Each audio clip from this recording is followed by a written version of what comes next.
Hola, hola.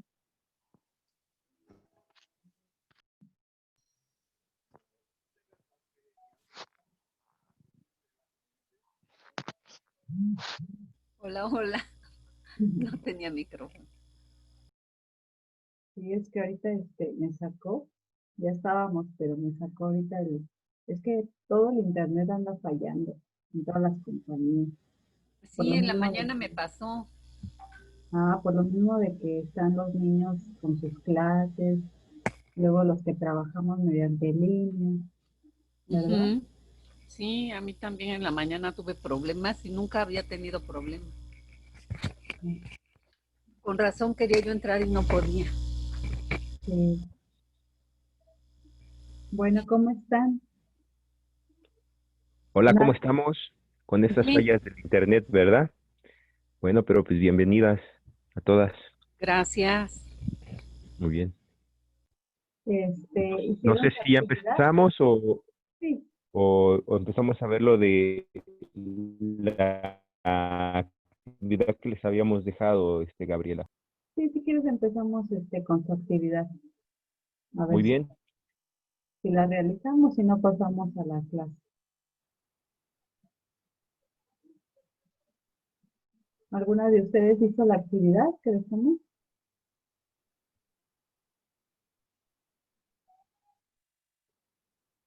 Hola. Coméntale de la actividad para ver si por ahí Sí, lo la tienen. actividad fue Pueden.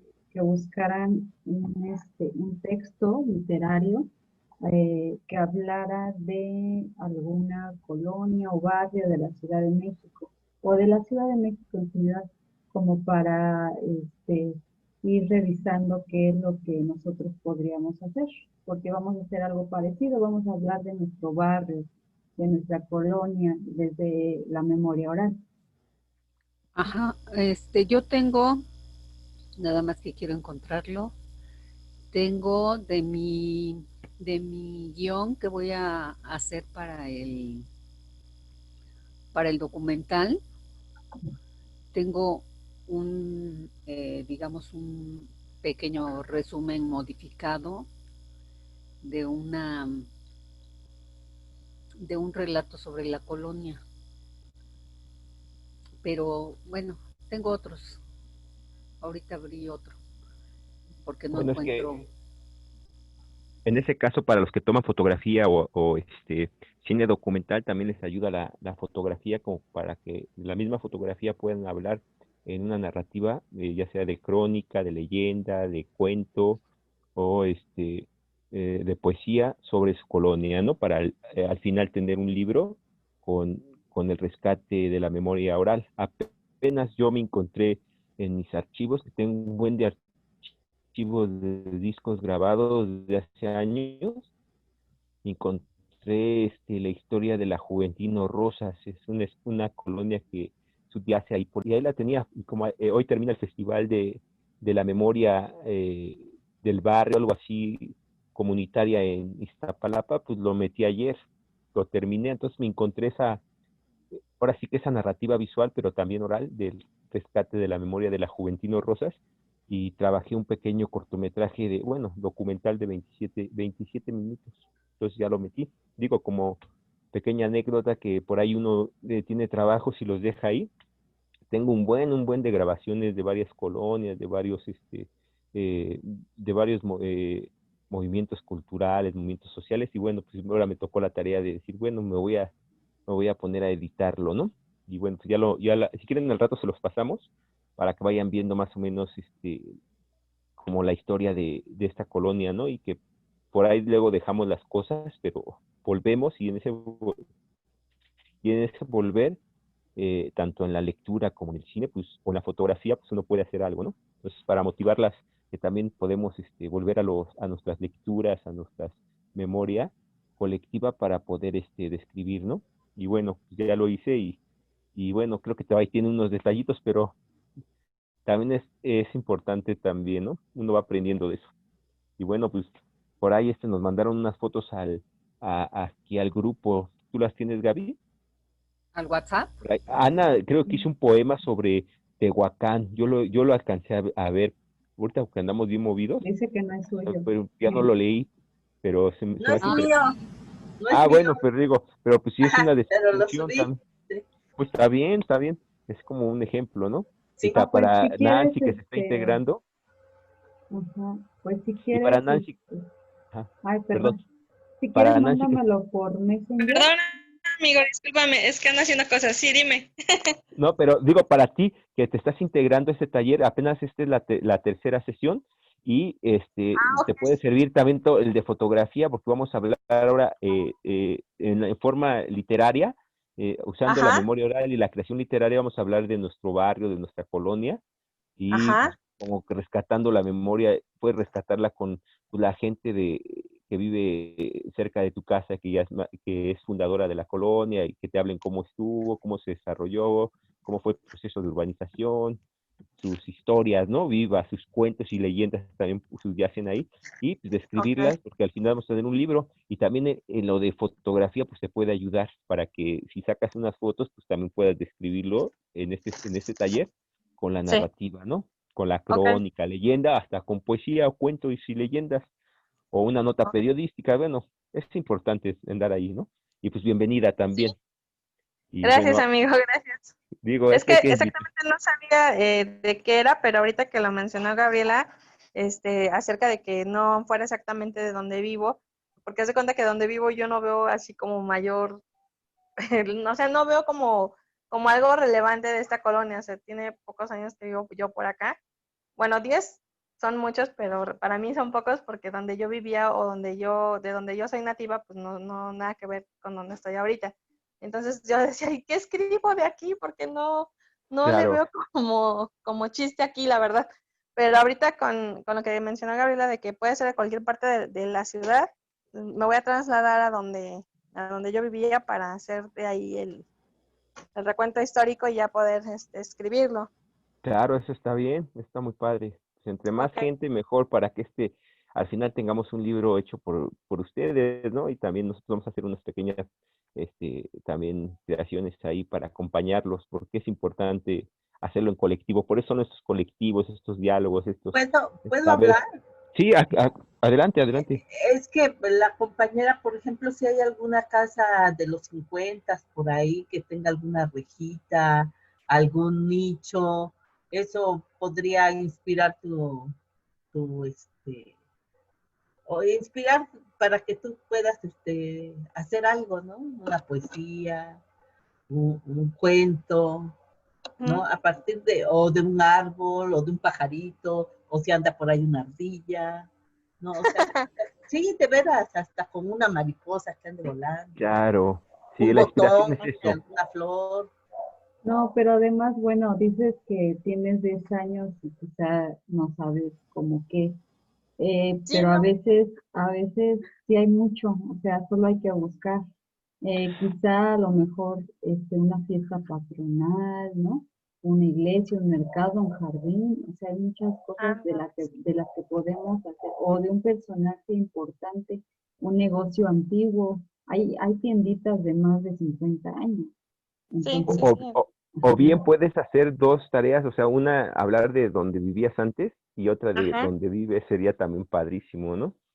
Ujú, Y haciendo esto que dice Ana, por ejemplo, yo pongo un ejemplo de La Juventino Rosas, me encontré que ese documental que, bueno, que lo acabo de terminar, que tal vez le dé otra pulidita en edición, pues ujú, Juventino Rosas, bueno, en el siglo XIX, ujú, paseaba por los canales de la Viga, ¿no?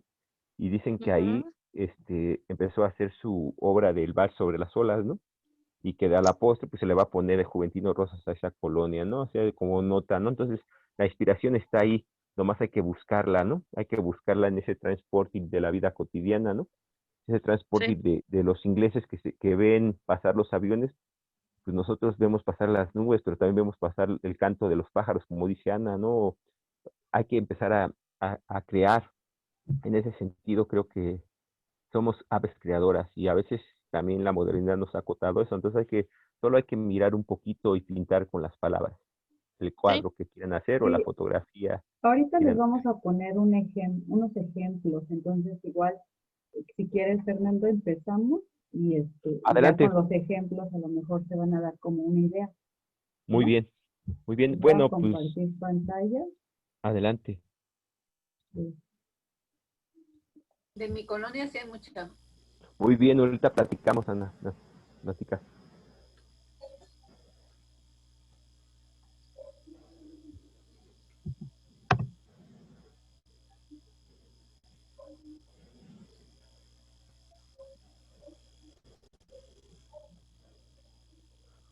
Muy bien, compañeras, pues gracias por estar aquí. Y este es el taller de memoria oral, creación literaria. Sí, bueno, esa es la tercera sesión del taller de memoria oral y creación literaria. Vamos a hacer que nuestra memoria oral la podamos rescatar a través de la creación literaria, y para eso hay que oír a la gente grande, hay que imaginarse cómo estaban las cosas, lugares más bonitos, o su poética de las ruinas, su collage de graffiti, sus historias de cómo empezaron a crear sus casas, sus parques, su iglesia, ¿no? Su mercado. Si había antes cines colectivos, ¿no? Comunitarios. Y bueno, vamos a hablar de cuento, ¿no? Ese cuento que nosotros, no sé si ya les tocó a ustedes, pero a mí sí me tocó que había gente más grande o de nuestro grupo de amigos de la infancia que nos contábamos cuentos o que nos contaban cuentos, ¿no? Y eso se ha perdido últimamente, claro, por la modernidad, el internet y todo, pero que es algo muy bello, ¿no? Por ejemplo, creo que cuando vas a ver una película, te atrapa la forma narrativa, ¿no? Érase una vez en aquellos tiempos donde el choque de dos imperios, ¿no? Y empiezan así como a llevarte, por ejemplo, El Señor de los Anillos también es importante cómo te va metiendo, ¿no? Había una vez, ¿no? O sea, creo que nos envuelve esas palabras. Por eso es importante la oralidad, la creación literaria, los cuentos a través del tiempo, ¿no? Porque pasan esa sabiduría colectiva, social y cultural, pasa a través de generaciones en generaciones, ¿no? Y bueno, pues hablar del cuento en general es la narración, ¿no? De lo sucedido, de lo que se supone sucedió. De aquí, en las edades primitivas, como les había dicho, ¿no? Fue ese cuento cuando se contaba, ¿no? Entonces ahí nosotros pues, tenemos que tratar de imaginarnos que estamos contándole. Yo me imagino, cuando hago cuentos, tengo un cuento de de las mitologías azteca, que, que son 3 capítulos, pero yo lo quiero hacer 5, ¿no? Ahorita estoy en el capítulo 3. El primer capítulo es la creación del cosmos y de los dioses. El segundo capítulo, la creación de los héroes. El tercero, de los villanos. Entonces, el cuarto tiene que ver con la guerra, y el quinto, en la guerra en la tierra. Y después bueno, el quinto y el sexto tiene que ver también con la lucha, pero una lucha de choque de guerra en el espacio, ya con la tecnología. Entonces va en ese devenir mis cuentos de la mitología azteca, que luego les voy a leer un fragmento cómo empieza, ¿no?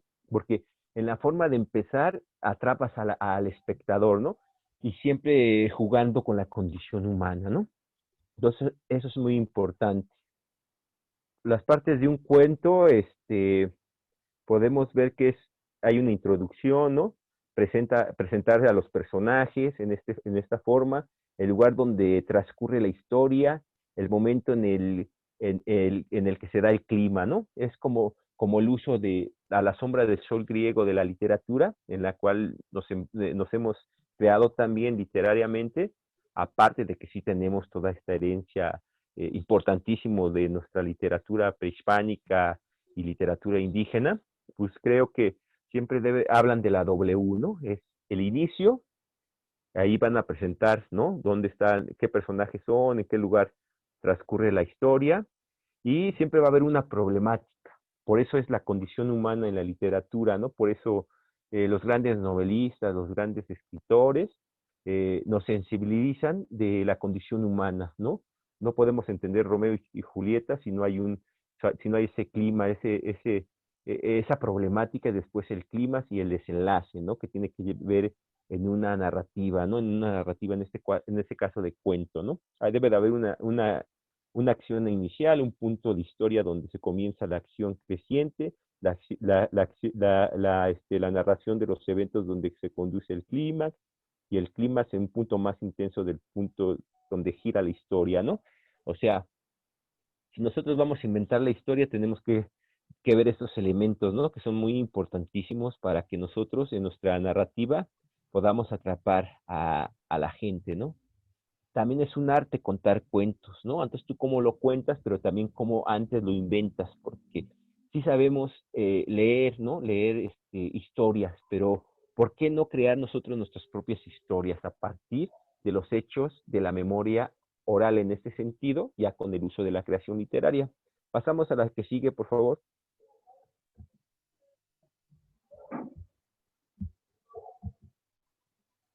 Luego vamos a tener este material o no. Sí, claro que sí. Se los podemos pasar en diapositivas y ahorita nos vamos a ver un ejemplo sobre cuento, que es interesante el cuento. Mónica Lavín, una maestra de la UACM, escritora famosa, fue sacada este ejemplo que vamos a poner, ¿no? Entonces ahorita vamos a ver algo de material visual para entender un poquito más lo del cuento. Pero sí acuérdense en el sentido del cuento cómo nosotros nos han narrado, ¿no? A través del tiempo. Nosotros somos una generación, que tuvo esa oportunidad, ese tesoro de quien nos contaba los cuentos, ¿no? En nuestro barrio, en nuestra colonia. Es más, los maestros que tuvimos.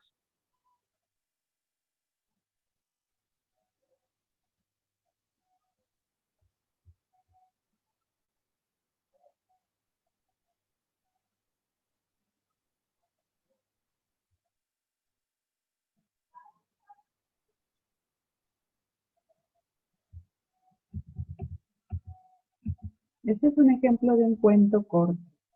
Entonces, no sé si nos vayamos turnando para ir como leyendo y que no nos aburramos con un solo lector, ¿no? ¿Por qué no lees más una parte para que se nos haga tedioso, Gaby? Y mejor se los mandamos a ellos. Bueno. Sí, porque luego es muy tedioso estar leyendo cuando... Aparte ¿Pueden que las letras no se ven tan Tan clara, ¿verdad?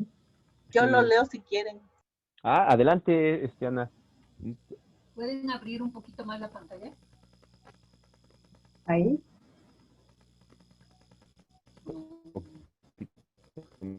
Más Sí. unos dice. ahí, ¿no?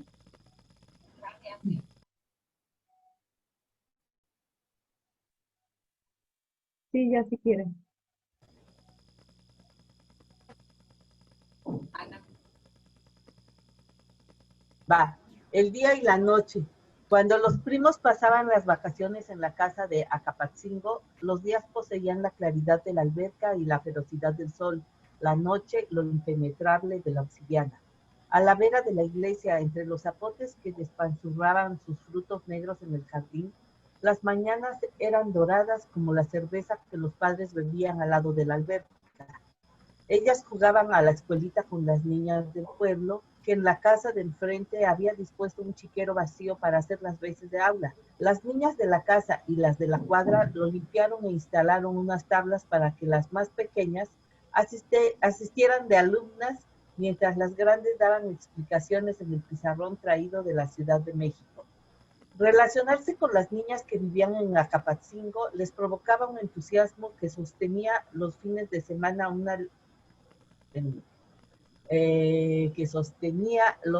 semana y esas largas vacaciones escolares. Regresaban a la casa antes de comer para darse un chapuzón. Ellos las salpicaban y se burlaban. ¿Qué les pasaba? Tenían una alberca para jugar. ¿No era suficiente con ir a la escuela todos los días? ¿Qué tenían que ver ellas con las niñas del pueblo? A ellas les parecían bobos, insensibles. Los padres advertían que no los mojaran, mientras sostenían los tarros empañados y ensartaban dados de abulón con el palillo. Ellos habían amarrado una liana al encino cuya rama se desplegaba por encima de la alberca con forma de riñón. Se subían al tronco, se colgaban de la reata y se mecían hasta tirarse justo en el centro. El más intrépido lo hacía con una voltereta en el aire. Tentaban a las niñas, les toca. Ellas se lanzaban con torpeza. Luego se aventaban agua en la cara o jugaban a las guerritas. Las más grandes llevaban a las más chicas en hombros. Lo mismo hacían ellos y forcejeaban hasta que uno de los gladiadores caía vencido sobre la superficie. Se sofocaban y bebían agua de Jamaica. Las mamás se rían y ellas y ellos comían en la terraza, aún con los trajes de baño mojados. Ellas aprovechaban para contar las cosas que ellos no podían ver por estar en la alberca azul cielo. En la casa de Marcela tienen una burra. Hay un pozo para sacar el agua. La mamá hace tortillas a mano y nos convida. Guardan alacranes en un frasco. Hay un moño negro en la puerta que da a la casa porque se murió un hermanito cuando nació. Ellos fingían no interesarse. Después de comer buscaban el arco y la flecha para tirarle al plátano al fondo del jardín y disfrutar cómo se hundía la punta metálica en el fuste lechoso. Ellas querían tirar también porque el arco se tensaba muy bonito y chasqueaba en el aire cuando lo soltaban. Las campanas de la iglesia llamaban a llevar flores para la Virgen. Ya se van las monjitas, decían ellos, porque ellas se apresuraban a vestirse, todavía con el cloro de la alberca en las pestañas y en la piel estirada por el sol y el agua. Bueno, ya eso. Marcela ya tocaba la puerta, irían a la barranca a cortar flores frescas.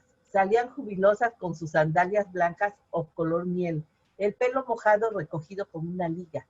Ellos esperarían un rato, aburridos en la terraza, hasta que les dieran permiso de volverse a tirar al agua. Sentirían muy ancha la terraza ahora que las niñas andaban en misa. ¡Qué ridículas! Si sus padres nunca iban. Ellas se sentían parte de aquel enjambre de mujeres de todas edades entrando en la iglesia oscura. Se figuraban que el ramillete que sostenían en sus manos las hacía buenas. Esperaban con avidez el momento de los cantos que ellas aún no habían aprendido para acercarse al pie de la Virgen y añadir sus flores a la montaña fragante. Cada una buscaba los ojos de la Virgen y guardaba un sigilo reverencial. Entre ellas ni se miraban, como si se desconocieran, como si pertenecieran al rito, a la iglesia de su casa de fin de semana desde siempre. Por la tarde regresaban cuidando de no despertar a los mayores de la siesta y con los niños, que no demostraban el gusto por verlas regresar.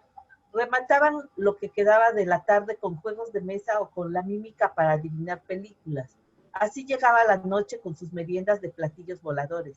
Entonces ellos proponían cruzar el atrio de la iglesia. Ellas querían ir para comprar algo en la tiendita que estaba justo al otro lado del atrio. Se puede rodear la iglesia por fuera, proponía una. Eso no tiene chiste. ¿A poco les da miedo? Se burlaban ellos. Para nada, decían ellas y dejaban atrás el bossa nova que oían los padres después de haberles dado monedas para comprar galletas de malvavisco rosa. Era preciso subir los escalones que daban acceso al atrio, un lote de tierra vacío donde habían visto a moros y cristianos simular una lucha y al enano Margarito. Todo pequeño como un muñeco y no con la cabeza y los brazos grandes como los de los circos, que con voz tipluda decía que vencerían al mal. Parecía un cementerio flanqueado por la iglesia ocre iluminada de luna. Al final del atrio se distinguía el sauce, único árbol de aquel desierto. Junto a él, aunque no se veían desde el extremo opuesto, estaban las escaleras que llevaban a la miscelánea. Ya habían cruzado el atrio de noche, pero no se acostumbraban. Sus corazones bombeaban con velocidad. La boca se les secaba porque nada se parecía a esa negrura que podía ser territorio de la Llorona al momento del rosario o de la liana solo unas horas atrás. Nadie quería ser el primero ni el último. Suponía estar solo en uno de los dos extremos por insoportables minutos. Por eso los más pequeños quedaban fuera del volado con el que se sorteaban el orden. Después de un tiempo eterno de zancadillas sobre la tierra seca e indescifrable, una vez al otro lado, te venía un orgullo que se soltaba en risa nerviosa. Cada uno pensaba que era la última vez que lo haría. El regreso sería un corro y por afuera de la banda. Alguien propuso juntar el dinero y comprar una cajetilla de cigarros. Y unos chicles agregaron para disfrazar el olor. Cerillos, insistió el de la tiendita, que no tenía ningún empacho en venderles a los escuincles. No querían observadores, así es que dieron la vuelta a la esquina de la barda para quedar fuera de la mira del tendero y el mayor encendió el primer cigarro. Dio varias chupadas hasta que en la oscuridad resplandeció la chispa roja de la punta y lo pasó a la prima mayor. Tosió un poco. Ella dio una chupada y soltó el humo esponjoso. Pasó el cigarro que provocó tos y risa entre todos y deseos de que diera la vuelta completa para arremeter con otra chupada. Encendieron otro cigarro pegándolo al extremo abrasivo del que se consumía, como habían visto hacerlo a sus padres. Y cuando se lo acabaron... Hay que subirle un poco. Gracias. Y cuando se lo acabaron, no sabían qué hacer con el resto de la cajetilla porque les pareció que había sido suficiente. Ya alguno estaba mareado y la boca sabía desagradable. Se repartieron los chicles de canela y caminaron despacio y callados hasta llegar a casa y terminar la jornada con algún programa de televisión. Todos tumbados sobre la cama del cuarto principal, entre quejas y carcajadas hasta que el sueño los venciera. El sábado que llegó la prima, Elena, con su madre a pasar el día en esas vacaciones de abril, ellos y ellas intentaron aferrarse a sus rutinas y a sus horarios. Elena ya tenía 13 años y se negó a jugar a la escuelita con las vecinas. Tampoco quiso tirarse de la liana a la alberca helada. Se quedó con su larga trenza rubia que le dividía la espalda en dos y su bikini azul marino tumbada sobre uno de los camastros. Ellas volvieron más pronto de las clases en la porqueriza y ellos dejaron de jugar a Tarzán para no salpicar el cuerpo acinturado de la prima. Comieron botán alrededor de Elena que se incorporó para estirar la mano hacia una jícama. Así tan cerca las piernas y los torsos, ellas y ellos observaron sus pantorrillas lisas. Elena se rasuraba. Las niñas quisieron quitarse la pelusa de las suyas de inmediato. Los niños recostarse en aquellos muslos que comenzaban a broncearse. Comieron con menos escándalo y sin enseñarse la comida. Elena hablaba poco. Con un poco de fastidio preguntó si pasarían allí todas las vacaciones. Ellas y ellos volvieron al plato de lentejas sintiendo los días por venir como una carga farrajosa. Las campanas a lo lejos avivaron a las niñas, invitaron a Elena. Ella dijo que solo iba a misa los domingos y los chicos se quedaron contentos suponiendo que jugaría con ellos al arco y la flecha o con el rifle de diábolos. Pero Elena se tumbó con una revista en la sala fresca. Desde la terraza ellos la miraban de cuando en cuando sin acertar a alejarse de allí. Ellas arrojaron las flores en el momento preciso, sintiendo cierta prisa por volver y menos devoción a los ojos santos de la figura de porcelana. Se preguntaron si Elena querría ir al atrio cuando oscureciera. Ellos ya se lo habían propuesto. Le gustó la idea de salir de casa y mientras caminaban, ahora que el sol se había metido, parecía más simpática. A ellos y a ellas les emocionó que estuviera dispuesta a aventurarse a cruzar el atrio y que no pensara que eran bobadas. ¿No salen hombres? Les preguntó cuando se distribuían el orden en la penumbra. Habían pensado en la Llorona y en otras alimañas. ¿Los hombres no cruzaban el atrio en las noches? ¿Ni los borrachos? Preguntó. Lanzaron la moneda. A Elena le tocó ser la primera. El primo mayor le cambió lugar. Ella sería la segunda. Los demás lo miraron perplejos. Nunca había tenido un detalle así. Cuando todos libraron la inhóspita dimensión del atrio, ya Elena tenía la cajetilla en sus manos y repartió un cigarro a cada uno. Ni siquiera se molestaron esta vez en quedar fuera de la mira del tendero. Fumaron allí bajo el sauce, retando con volutas de humo el negro vacío del atrio que habían dominado. Elena explicó que había que dar el golpe para fumar bien e hizo una demostración. Dio una chupada al cigarro y abrió la boca vacía para que imaginaran el humo dando vueltas en sus pulmones. Luego dibujó dos redondeles de humo que contemplaron asombrados. Los intentos los marearon. Nadie pensó en los socorridos chicles de canela. Regresaron a casa ligeros, con Elena al centro porque ella sí sabía fumar y no había tosido y caminaba derecha como si el humo que había hecho arabescos en sus pulmones le diera cierta altivez. Olvidaron la televisión y se fueron al cuarto de los niños, el de las literas que daba a la terraza, a jugar a la botella en el estrecho espacio entre las camas donde se habían sentado, que si los besos y las cachetadas y luego pasarse el cerillo encendido para disparar. ¿Preguntas? para disparar preguntas indiscretas. Y luego ya no se les ocurrió nada hasta que alguien apagó la luz y el mayor encendió la linterna y pidió a las mujeres que hicieran un show para los niños. Ellos se subieron en tropel casi cayéndose a esa cama alta y las niñas pensaron en un baile. El mayor iluminaba como en el teatro a cada una y Elena subía la pierna como si fuera el can-can. Y luego cambiaron y ellos hicieron una pirámide, uno sobre otro que se vino abajo cuando ellas les apuntaron con la linterna a los ojos. Entonces ellos pidieron que Elena hiciera un show sola y ellas también dijeron que sí y se subieron a la otra cama sin la linterna que se habían apropiado los niños. Elena se fue al rincón de la puerta para que ellos y ellas la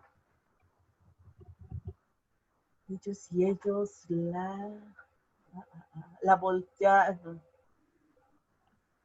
más abajo. Ay, ya me subí, ¿verdad? Miraran y empezó a moverse como una mujer, las caderas para un lado y para el otro, la cintura dando vueltas, y hacía como si se quitara los zapatos y las medias que no traía, y se volteaba de espaldas entre los silbidos de ellos y ellas que jugaban a ser los clientes de un cabaret. Y ella hizo como si se quitara un vestido y se desabotonara un brasier y lo aventó, pero siguió allí con su playera de rayas rojas y sus shorts color caqui, hasta que el más grande se atrevió y dijo, súbete la blusa. Y todos asintieron con su silencio. Y él alumbró el talle mientras Elena tomaba el extremo de la playera y lo subía lentamente mostrando el vientre y luego los pechos abultados como un paisaje sorpresivo.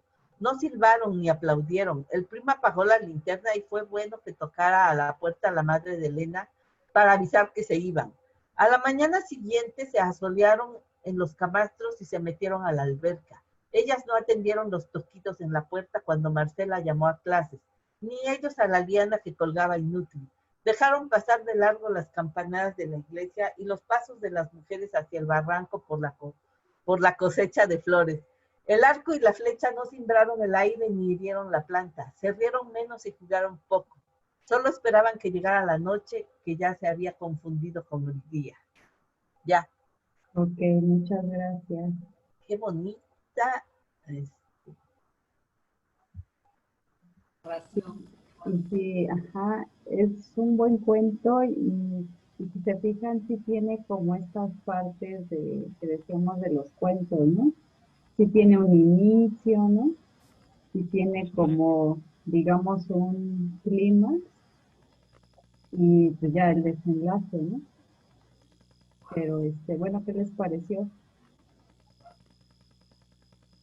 Bueno, se puede decir que el cuento es muy parecido a la novela, solo que la novela es más larga. Más larga. Ajá. Pero en sí, pues es contar una historia, entrelazar personajes, ¿no? Pueden haber De varias hecho, historias. hay cuentos Bueno, todavía más pequeños, ¿no? a Que mí ese que ese cuento acabamos de como ver. que perdona, Fer, a mí No ese importa. cuento como que me recordó el de las batallas en el desierto, así, se me hizo muy parecido. Sí, de hecho, la juventud, ¿no? 13, 12 años, Ujú, ¿no? De las chicas. Hay un lugar, hay una, como que el quien está escribiendo la historia está recreando lo que ella vio, ¿me entiendes? Yo pienso que es eso, ¿no? O sea, uno como que se pone a hacer esos pluritos, esa creación, como que imagina lo que está viendo y lo va describiendo de una forma muy bella, ¿no?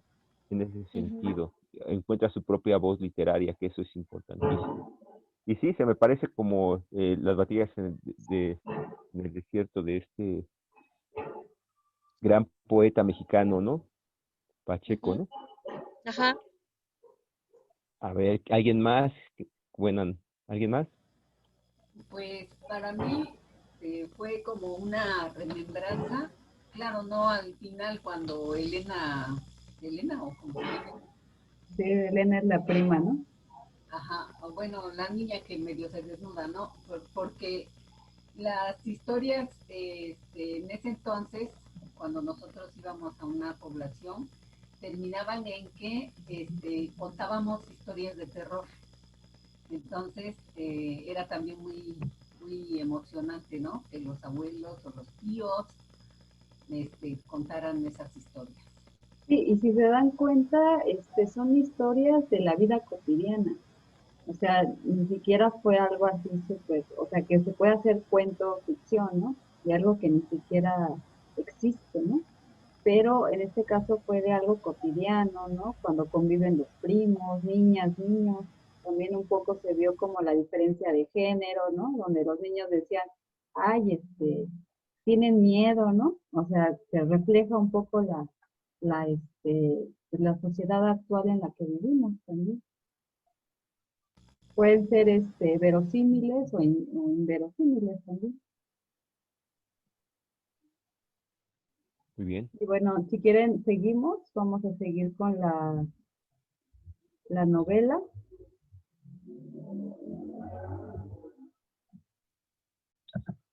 Déjenme compartir pantalla.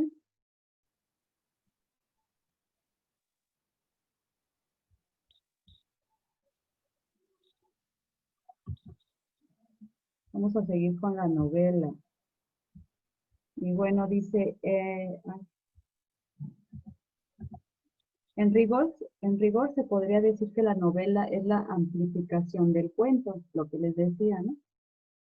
Como es también la narración en prosa de hechos reales o fingidos, bien que con mayor amplitud y aspirando a pegarse mayormente a la realidad y a ser fruto de la observación y del estudio de los sitios, de la naturaleza, de las costumbres y usos de diversos países y de los caracteres de los hombres y bueno, de las mujeres, ¿no? ¿Cuáles son las tres partes de la novela? Bueno, la acción es lo que sucede en la historia. La acción suele construirse mediante la narración de un conflicto que se plantea, alcanza su punto crítico, clímax, también como el cuento, y finalmente se resuelve a lo largo del relato.